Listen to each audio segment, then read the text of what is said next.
Fill इस दुनिया में बचा हुआ आखिरी इंसान है। वो जो चाहे वो कर सकता है। उसे देखने वाला इस दुनिया में कोई भी नहीं है। अब वो बड़े से बड़े घर में रहता है, बढ़िया से बढ़िया चीजें यूज करता है और बढ़िया से बढ़िया खाना खाता है। लेकिन ऐसा वो कब तक ही कर सकता था। अकेला होने की वजह से उसकी दिमागी हालत बहुत ही ज्यादा खराब हो चुकी थी। वो ऐसी ऐसी हरकतें करता जो नॉर्मल तो बिल्कुल नहीं। वो बड़ी से बड़ी कार्स को आपस में टकरा कर ऐसे सेलिब्रेट करता जैसे उसने कितना बड़ा काम कर दिया हो। वो पूरा पूरा दिन शराब में ही नहाता और उसे ही पीता। जब भी रात को फिल सोने जाता तो भगवान से सिर्फ एक ही बात कहता, भगवान अगर तुम मुझे देख रहे हो तो प्लीज मेरे पास एक सुंदर सी लड़की को भेज दो जिसके साथ मैं दिन रात इंटीमेट हो सकूं। बस मुझे और कुछ नहीं चाहिए। अब एक दिन फिल को एक खूबसूरत लड़की मिल भी जाती है। अब फिल उस लड़की के साथ क्या क्या करेगा, चलिए जानते हैं। तो कहानी की शुरुआत में हमें बताया जाता है कि एक वायरस की वजह से पूरी दुनिया के सभी इंसान एक झटके में खत्म हो गए, लेकिन ऐसे में एक इंसान जिंदा बच गया जिसका नाम फिल है। फिल कई सालों से अपना ट्रक लेकर पूरे अमेरिका में घूम रहा है, लेकिन उसके बहुत ढूंढने पर भी उसे कोई भी जिंदा इंसान नहीं मिलता। अब वो एक जगह पर जाकर वहाँ के बोर्ड पर अलाइव इन टक्सन लिख देता है ताकि अगर कोई भी जिंदा हो तो वो इस बोर्ड को देखकर टक्सन में आ सके जहाँ उसे फिल मिल जाएगा। अब फिल टक्सन में अपने घर जाता है तो वो देखता है कि अब उसका घर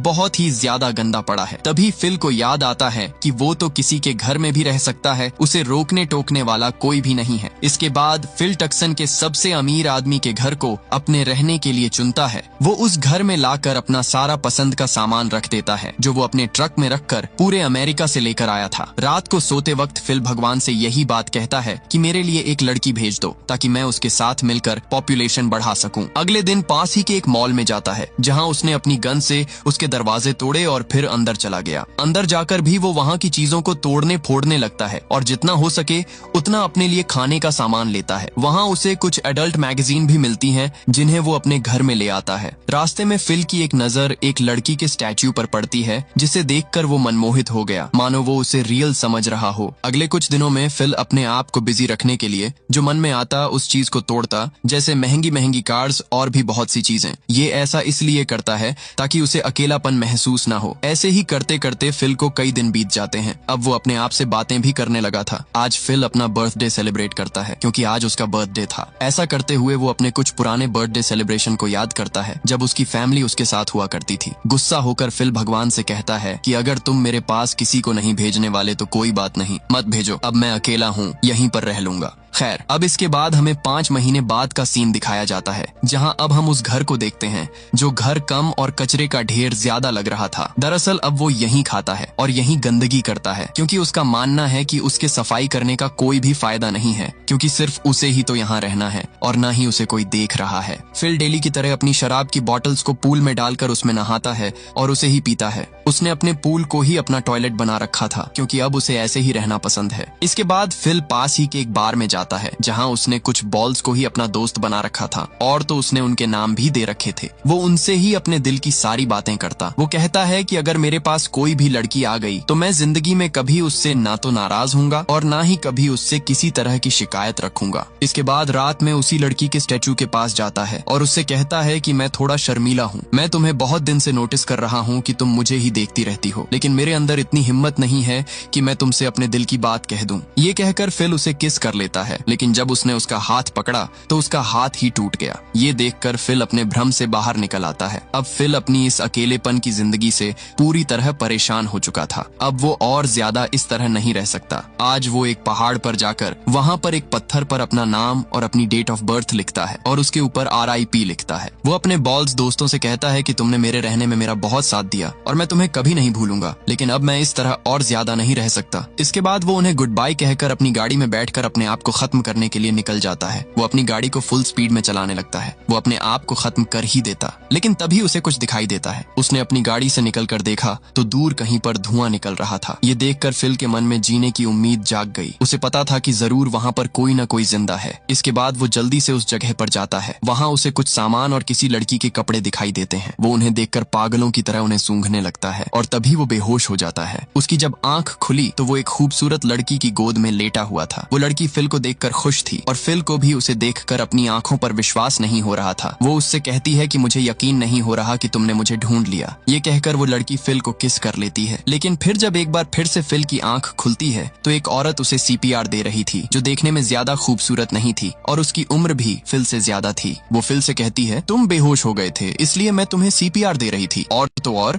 तुमने अपने अंडरवेयर में ही टॉयलेट कर लिया था। तब फिल कहता है, मैंने टॉयलेट नहीं किया था, बल्कि वो तो मेरे पूल के पानी की वजह से गीला था। इसके बाद वो उसकी तरफ बढ़ने लगता है, लेकिन वो औरत अपनी गन निकाल कर उससे कहने लगती है, मुझसे दूर रहो और मेरे कपड़े नीचे रखो। तब फिल भी ऐसा ही करता है। इसके बाद वो औरत फिल से पूछती है कि क्या तुम अच्छे इंसान हो? तब फिल कहता है, हाँ मैं अच्छा इंसान हूँ, तुम्हें मुझसे डरने की कोई भी जरूरत नहीं है। तब वो औरत कहती है, क्या तुम ही वही इंसान हो जिसने अलाइव इन टक्सन लिखा था? तब फिल कहता है, हाँ मैं वही हूँ। दरअसल बात ये है कि मैंने पिछले 2 सालों से किसी को भी नहीं देखा, तो मुझे नहीं पता कि मुझे किसी के सामने कैसे पेश आना चाहिए। प्लीज मेरा यकीन करो, मैं अच्छा इंसान हूँ। तब वो औरत भी मान जाती है और उसे अपना नाम कैरोल बताती है। इसके बाद ये दोनों एक जगह पर बैठकर बातें करते हैं और कैरोल इन दोनों के लिए कॉफी बनाती है और बताती है कि मैं भी किसी जिंदा इंसान की तलाश में भटक रही थी। कैरोल को देखकर फिल के अरमानों पर पानी फिर चुका था। उसने तो सोचा था कि कोई सुंदर लड़की होगी, लेकिन ये तो निकली एक बूढ़ी औरत। खैर, इसके बाद फिल कैरोल को अपना घर दिखाने के लिए लेकर जाता है। रास्ते में फिल किसी भी ट्रैफिक रूल्स का पालन नहीं कर रहा था। ये देखकर कैरोल उसे ऐसा करने से मना करती है। तब फिल भी कैरोल के कहने पर ऐसा ही करता है। इसके बाद वो दोनों फिल के घर पहुंच जाते हैं, जहां फिल उसे अपना गार्बेज पूल, टॉयलेट पूल और शराब वाला पूल दिखाता है। इसके बाद फिल उसे अपने घर के अंदर लेकर जाता है, जहाँ उसके घर की हालत देखकर कैरोल दंग रह जाती है कि आखिर एक इंसान ऐसे कचरे में कैसे रह सकता है। यहाँ फिल कैरोल को अपनी लाई हुई पेंटिंग्स दिखाता है, जो बहुत ही कीमती थी और उसने वो चुराई थी। अब कैरोल यहाँ फिल से उन मैगजीन के बारे में पूछती है, जिस पर फिल उसे बताता है कि ये सब एडल्ट मैगजीन हैं, जिन्हें मैं कभी कभी अकेला फील होने पर पढ़ता हूँ। कैरोल उससे कहती है कि मुझे लगता है कि तुम एक थरकी किस्म के इंसान हो। ये बात सुनकर फिल को गुस्सा आ गया और वो कैरोल को वापस से उसी जगह पर छोड़ आता है जहाँ से वो उसे लेकर आया था। अगली सुबह जब फिल उठता है तो वो देखता है कि कैरोल उसके घर की सफाई कर रही है। फिल उससे कहने लगता है कि तुम मुझसे बिना पूछे मेरे घर की सफाई क्यों कर रही हो? तब गुस्से में कैरोल सारा कचरा वहीं पर गिरा देती है। फिल उससे कहता है कि अच्छा चलो बताओ, हम इसे किस तरह साफ कर सकते हैं? जिस पर कैरोल उसे बताती है कि इसे साफ करने के लिए हमें एक क्लीनर की जरूरत पड़ेगी और वो हमें सुपरमार्केट में मिलेगा। इसके बाद ये दोनों सुपरमार्केट जाते हैं। कैरोल फिल से कहती है कि तुमने जहाँ गाड़ी पार्क की है वो हैंडीकैप्ड पार्किंग है। जिस पर फिल कहता है, क्या तुम पागल हो चुकी हो? यहाँ कौन है हमें देखने वाला? हम कहीं पर भी गाड़ी पार्क कर सकते हैं, कोई फर्क नहीं पड़ता, इवन यहाँ वहाँ कहीं भी। लेकिन कैरोल नहीं मानती और वो कहती है कि हमें अपनी पार्किंग में ही गाड़ी पार्क करनी चाहिए। ये सुनकर फिल को गुस्सा आ गया और वो सीधा अंदर गाड़ी को ले जाकर पार्क कर देता है और कहता है, अब देखो यहाँ भी कोई नहीं है हमें देखने वाला। तब कैरोल कहती है, तुम्हारी बात ठीक है, लेकिन इंसान के भी तो कुछ नियम कायदे होते हैं, हमें नियमों के हिसाब से चलना चाहिए। लेकिन मुझे लगता है कि तुम उस तरह के इंसान नहीं हो, तभी तो तुम्हारी ऐसी हालत है। रात में फिल अपने दोस्तों से कहता है कि मुझे कैरोल बिल्कुल भी ठीक नहीं लगती, क्योंकि ना तो वो देखने में ठीक है और ना ही उसकी बातें सही हैं। खैर, अगली सुबह जब फिल अपनी बियर से कुल्ला कर रहा था, तभी उसकी नजर बाहर कैरोल पर जाती है। फिल जब कैरोल के पास जाता है तब कैरोल उसे बताती है कि मैं तुम्हारे पास ही के एक घर में रहने वाली हूँ। लेकिन फिल बिल्कुल नहीं चाहता था कि कैरोल यहाँ पर रहे। वो कैरोल से कहता है कि इस दुनिया में इतने घर हैं और तुम चाहो तो कहीं पर भी जाकर रह सकती हो, तुम्हें मेरे पड़ोस में रहने की कोई जरूरत नहीं है। तब कैरोल कहती है, अच्छा तो तुम्हें ये डर है कि कहीं मैं तुम्हारे गंदे काम न देख लूं। तब फिल अपना अंडरवेयर उतार कर कहता है, लो अब इससे गंदा काम तुम नहीं देख सकती। लेकिन कैरोल को फिर भी कोई असर नहीं पड़ता। वो कहती है, देखो मुझे लगता है कि भगवान ने हम दोनों को किसी मकसद से इस दुनिया पर बचा कर रखा है। अब हमारी जिम्मेदारी है कि हम लोग मिलकर इस दुनिया की पॉपुलेशन को बढ़ाएं। लेकिन फिल साफ साफ कह देता है कि अगर ऐसी बात है तो तुम सुन लो, अगर तुम इस दुनिया की आखिरी महिला भी हो तब भी मैं तुम्हारे साथ इंटीमेट नहीं होने वाला। ये कहकर फिल वहाँ से चला जाता है। इसके बाद जब फिल अपने टॉयलेट में होता है तभी उसके पास कैरोल आती है। फिल उसे देखकर डर गया। कैरोल कहती है, फिल मुझे तुम्हारी कुछ हेल्प चाहिए। मैंने अपने गार्डन में कुछ वेजिटेबल उगाए हैं जिनमें डालने के लिए मुझे पानी वहाँ तक पहुँचाना होगा। फिल कहता है, तुम कुछ भी करो लेकिन मैं तुम्हारी कोई भी मदद नहीं करने वाला। तब कैरोल उसे एक टमाटर निकाल कर दिखाती है जो बिल्कुल फ्रेश था। कैरोल कहती है, देख लो, अगर तुम मेरी मदद करोगे तो तुम्हें भी मेरे साथ फ्रेश वेजिटेबल खाने को मिलेंगे। लेकिन फिल साफ साफ मना कर देता है। इसके बाद जब अंदर जाकर फिल अपना कई महीनों का रखा हुआ टोमेटो पेस्ट खाता है तो उसका स्वाद बिल्कुल खराब था। ये देखकर फिल रात को कैरोल के गार्डन में जाकर टमाटर खाने लगता लगता है। अगली सुबह कैरोल फिल के पास आती है और उससे कहती है, तुम्हें बिल्कुल भी शर्म नहीं आई मेरे टमाटर खाते हुए, जबकि तुमने मेरी हेल्प भी नहीं की। लेकिन फिल झूठ बोलते हुए कहता है कि मैंने ऐसा कुछ नहीं किया। तब कैरोल उसे सबूत देते हुए कहती है, कम से कम झूठ तो सही से बोलना सीख जाओ। इसके बाद जब वो जा रही होती है तब फिल उसके पैर की चोट देख लेता है जो उसे गार्डन के चक्कर में लगी थी। इसके बाद जब वो कैरोल के पास जाता है तो वो देखता है कि अब कैरोल ने भी अपने पूल को ही अपना टॉयलेट बना लिया है। कैरोल कहती है, फिल मैं गलत थी, क्योंकि अब मुझे लगता है कि भगवान ने हमें दुनिया को आगे बढ़ाने के लिए नहीं चुना है, क्योंकि हम दोनों क्या ही कर सकते हैं। और मैंने भी ये फैसला कर लिया है कि मैं भी तुम्हारी तरह हर जगह गंदगी करूंगी। साफ सफाई करने का कोई फायदा नहीं है। कैरोल के मुंह से ऐसी बातें सुनकर फिल हैरान था और निराश भी, क्योंकि उसकी वजह से ही कैरोल ऐसा सोच रही है। अब वो फैसला करता है कि वो कैरोल की मदद करेगा। इसलिए वो टक्सन के मेन वाटर सोर्स के पास जाता है और वहां से बड़ी मुश्किल से एक पाइप लगाकर उसे किसी तरह रात भर मेहनत करके कैरोल के गार्डन तक पहुंचाता है। सुबह को जब ये चीज कैरोल देखती है तो वो बहुत ही खुश होती है, क्योंकि अब उसके मुरझाए हुए पौधे हरे भरे हो गए थे।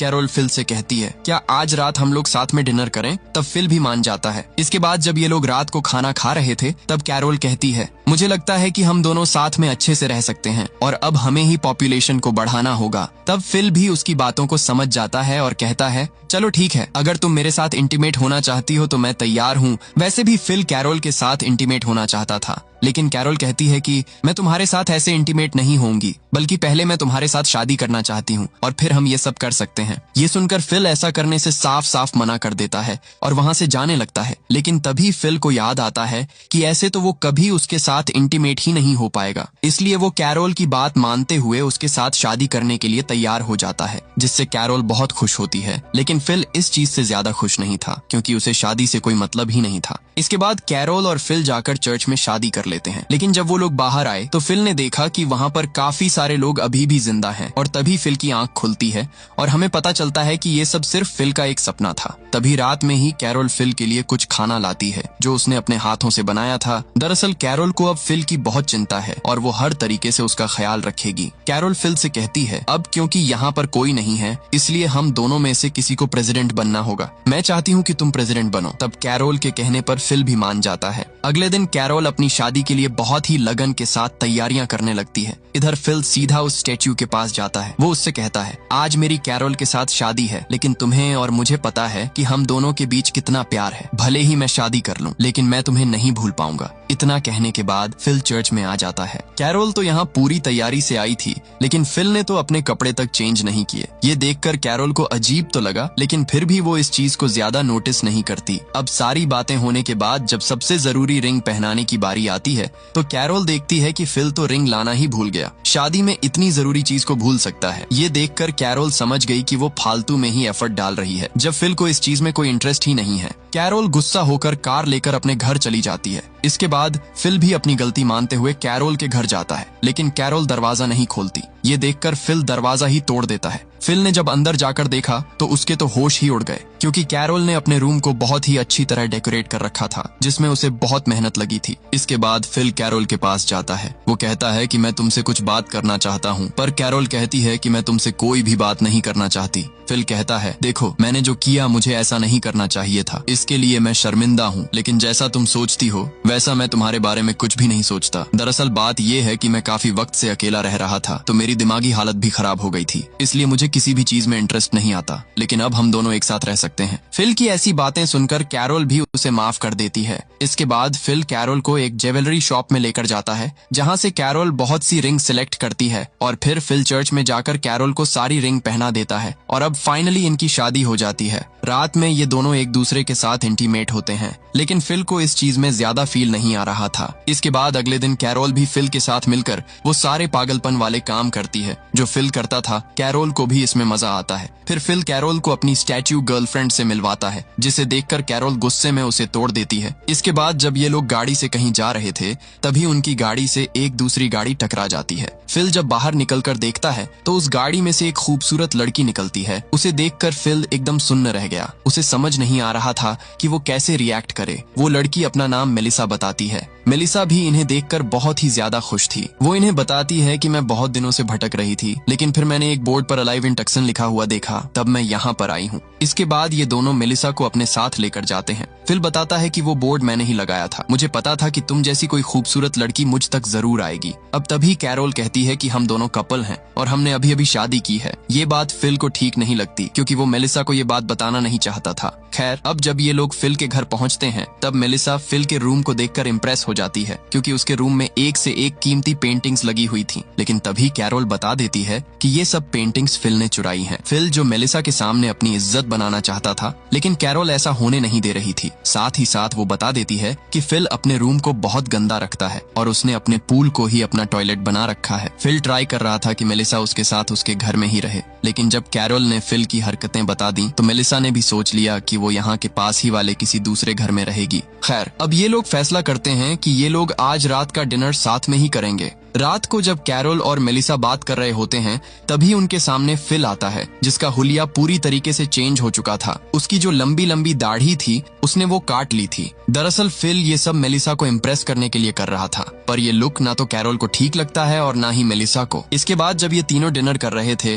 तभी फिल मेलिसा के साथ फ्लर्ट करने की कोशिश करता है, लेकिन कैरोल बीच में टांग अड़ा रही थी। मेलिसा बताती है कि मैं पहले रियल एस्टेट में काम करती थी और मेरी शादी भी हो गई थी, लेकिन मेरा हस्बैंड मुझे धोखा देकर किसी और औरत के साथ रहता था। उसकी इसी वजह से मैंने उसे डिवोर्स दे दिया। फिल भी मेलिसा की हर बात पर कहता है कि हाँ, तुमने बिल्कुल सही किया। इसके बाद जब ये लोग सोने के लिए जाते हैं, तब कैरोल फिल को अपने साथ चलने के लिए कहती है ताकि ये लोग इंटीमेट हो सकें, लेकिन फिल साफ साफ मना कर देता है और कहता है, देखो, बात कुछ ऐसी है कि मैं अभी ये सब नहीं कर सकता, क्योंकि मेरा मन नहीं है और मुझे कुछ भी ठीक नहीं लग रहा। हम लोग कभी और ये काम कर लेंगे। तब कैरोल फिल से कहती है, कहीं ये बात तो नहीं है कि तुम मेलिसा को तो पसंद नहीं करने लग गए। तब फिल कहता है, तुम कैसी बातें कर रही हो, मेरा बस मन नहीं है। अब कैरोल को क्या पता था कि असली वजह तो यही है। खैर, रात को जब फिल सो रहा होता है, तभी उसके पास मेलिसा आती है और उसे अपने साथ कुछ दिखाने के लिए लेकर जाती है। फिल भी तैयार हो जाता है। उसे लग रहा था कि जो वो सोच रहा है, मेलिसा उसे उसी काम के लिए बुला रही है। जब वो उसके पीछे पीछे एक कमरे में गया, तो वहाँ कैरोल थी। ये देखकर फिल डर गया और उसकी आंख खुल गई। दरअसल ये सब बस फिल का सपना था। इसके बाद अगले दिन जब मेलिसा फिल के पास जाती है, तो वो देखती है कि फिल वर्कआउट कर रहा है। ये सब फिल सिर्फ मेलिसा को इम्प्रेस करने के लिए कर रहा था, ताकि उसे लगे कि फिल कितना फिट है। मेलिसा उसे बाहर ले जाकर पूछती है कि आखिर मेरे घर के बाहर ये कार किसकी है। तब फिल कहता है कि तुम्हारे घर के बाहर है तो तुम्हारी ही होगी। वो उसे बताता है कि मैंने गलती से जो तुम्हारी गाड़ी खराब कर दी थी, उसके बदले में मैंने ही तुम्हें ये गिफ्ट दिया है। इसके बाद कैरोल फिल से कहती है कि तुम मेलिसा को तो नई से नई कार गिफ्ट कर रहे हो, और तुमने जो मेरा ये दरवाजा तोड़कर डाल दिया है, तुमसे ये ठीक नहीं हो रहा। तब फिल कहता है, तुम टेंशन मत लो, मैं तुम्हारे दरवाजे को भी ठीक कर दूंगा। इसके बाद कैरोल मेलिसा को अपनी शादी की पिक्चर दिखाती है, जो उसने खुद बनाई थी। अब जब फिल कैरोल का दरवाजा ठीक कर रहा था, तभी उसके पास मेलिसा आती है। वो फिल से कहती है कि अगर तुम्हारे पास टाइम हो तो तुम दोनों मेरे घर बियर पीने के लिए आ जाना। तब फिल कहता है, हाँ क्यों नहीं, आखिर मैं तुम्हारी बात को मना कैसे कर सकता हूँ। लेकिन फिल उससे झूठ बोलता है कि कैरोल की तबीयत खराब है और वो नहीं आ सकती। ये कहकर वो अकेला ही उसके घर चला जाता है। मेलिसा यहाँ फिल से कहती है कि जैसा मैं तुम्हें समझ रही थी, वैसा तुम नहीं हो, बल्कि तुम तो बहुत अच्छे इंसान हो। बियर पीने की वजह से अब मेलिसा को थोड़ा थोड़ा नशा होने लगा था, और वो नशे में फिल से कहती है, वैसे अगर तुम और कैरोल शादीशुदा नहीं होते तो हम दोनों के बीच कुछ हो सकता था, लेकिन अब क्या ही कर सकते हैं, छोड़ो। अब क्योंकि तुम दुनिया में आखिरी इंसान हो, इसलिए मैं भी तुम्हारे साथ रह सकती थी। मेलिसा वो सारी बातें कहती है जो फिल सुनना चाहता था। अब फिल भी ठान लेता है कि वो मेलिसा के साथ रहेगा, इसलिए वो कैरोल को डिवोर्स देने के लिए उसके पास जाता है। लेकिन कैरोल तो बहुत ही मेहनत के साथ उसकी और फिल की शादी का वेडिंग बोर्ड बना रही थी। अब फिल बुरी तरह फंस चुका है। मेलिसा के साथ रहने का उसका मन है और कैरोल उससे बहुत ज्यादा प्यार करती है। अब फिल किसके साथ रहेगा और आगे क्या होगा, ये तो आपको इसके अगले पार्ट में ही पता चलेगा। अगर आप अगला पार्ट देखना चाहते हो तो नीचे कमेंट्स में नेक्स्ट पार्ट टाइप जरूर कीजिए, और हाँ, चैनल को सब्सक्राइब करके बेल नोटिफिकेशन को ऑल पर सेलेक्ट कर लीजिए, ताकि अगले पार्ट की नोटिफिकेशन आपको सबसे पहले मिल सके।